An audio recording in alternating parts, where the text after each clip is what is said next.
Well, it's such an honor to be here today, and thank you, Dean Rutherford, First Lady Beebe, Representative Edwards. I'm not going to hold a grudge about blowing up my helicopter. It was perfectly good when I left it.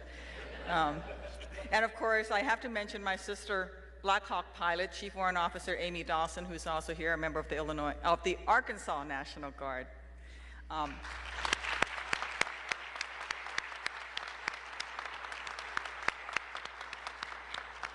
Could I have all the veterans in the audience please just raise your hand and be acknowledged for your service to our nation?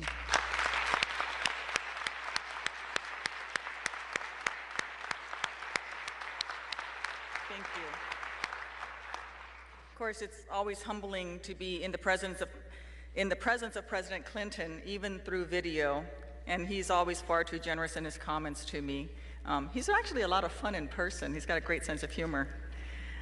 I am no different than any other soldier in just saying that I've always just been doing my job. Recently, I visited the Clinton School's webpage and saw this graduation ceremony described as 30 aspiring public servants who we will unleash upon the world. And I think that's a very appropriate description.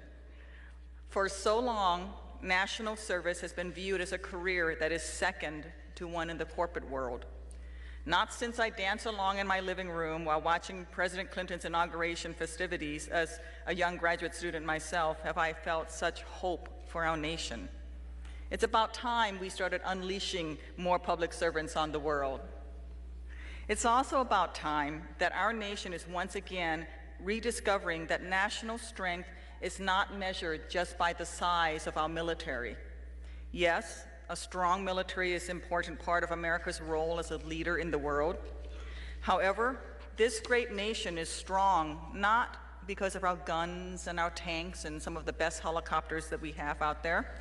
We are strong because of the ideas and the values that built this nation. And most importantly, we are strong because of the people who honor those ideas and those values. I will always be an advocate for a strong military, but I know that military might is not enough. We have seen what a disservice we do to ourselves, our nation, and the world, and our ability to lead the world when we abandon basic principles like we will not torture. You are part of the first graduate school in the nation that offers a Master's of Public Service degree. The knowledge that you gained here, the experiences you had in your various service projects will be invaluable wherever your career takes you.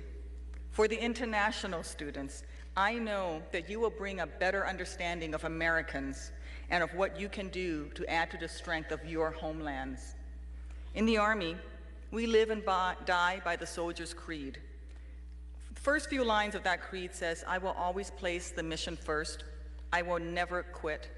I will never accept defeat, and I will never leave a fallen comrade behind.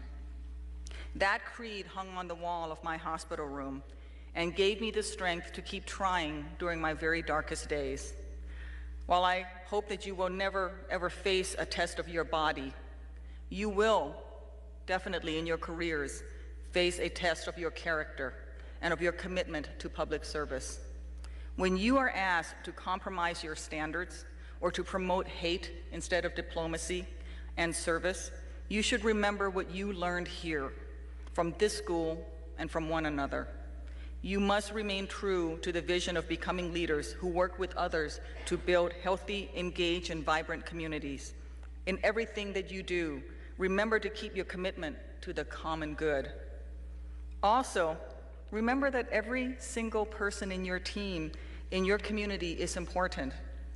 Too often, we underestimate people's potential, letting their current circumstances cloud our opinion of what they can do.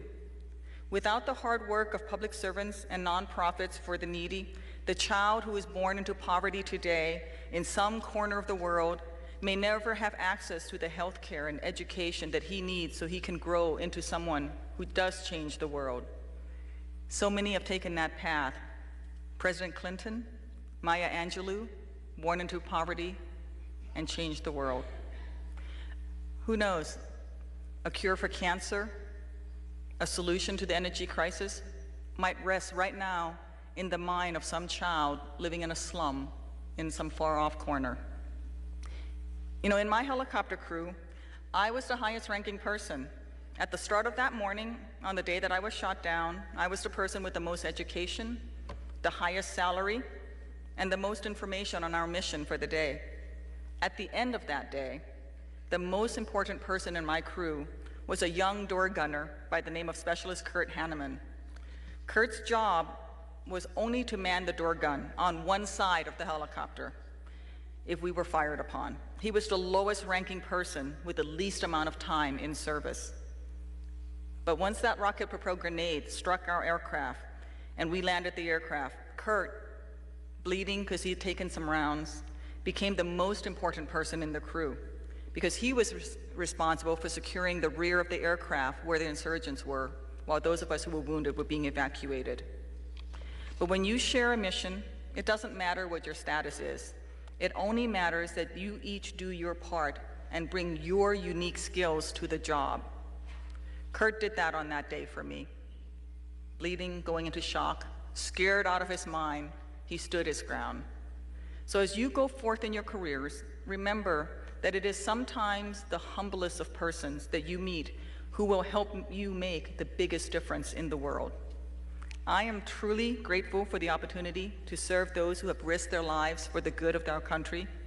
Like our military men and women, you have chosen a path to put the needs of the greater good above your own personal comforts.